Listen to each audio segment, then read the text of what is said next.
কোচবিহারে জানি না কেন সব কিছু ঠিকঠাক পাওয়া গেলেও একদম পারফেক্ট ওয়েতে কচুরিটা কিন্তু সচরাচর পাওয়া যায় না। তাই আগের দিন আমার ফ্রেন্ডের কাছ থেকে একটা ঠিকানা পেয়েছিলাম, সেটা একদম দাস ব্রাদার্স রোডের পাশে রাস্তা দিয়ে সোজা পিসি চন্দ্র জুয়েলার্স।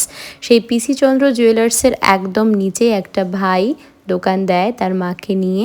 সেখানে আমার বর আগের দিন বাড়িতে এনেছিল কচুরি, সেই যে খেয়ে মুখে লেগে আছে, তাই পরের দিন আবারও ছুটে গেলাম। আমাদেরকে একদম গরম গরম ভেজে দিল, সঙ্গে ঘুগনি চাটনি একদম ফ্রি। আগের দিন আমার বর একটা না দুটো নিয়ে এসেছিল, সেখানেও ফ্রি ছিল। সব থেকে অন্যরকম যেটা লাগলো সেটা হলো কচুরিগুলো একদম লুচির মতন দেখতে।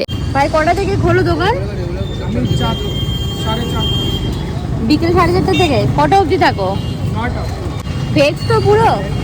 আচ্ছা। এই সেম টাইপের কচুরি খেয়েছিলাম একবার শিলিগুড়িতে, এই রকমই কিন্তু স্বাদ পেয়েছিলাম। তো সেদিন যেহেতু বৃহস্পতিবার ছিল তাই এখান থেকে নেওয়া, আর আমার শ্বশুর শাশুড়িও বৃহস্পতিবার নিরামিষ খায়, তাই গেলাম ওদের জন্য নিয়ে। আর মাঝে মধ্যে আমি যাই ও বাড়িতে একটু সন্ধ্যেবেলা চায়ের আড্ডা দিতে, একটু ভালো লাগে, কারণ সবসময় দুজনে বাড়ির মধ্যে বসে থাকতে একদমই ভালো লাগে। তাই গেলাম, একটু চায়ের আড্ডা হলো, গল্প হলো, এভাবেই কিন্তু খুব সুন্দরভাবে গতকালের সন্ধ্যেটা আমাদের কাটলো।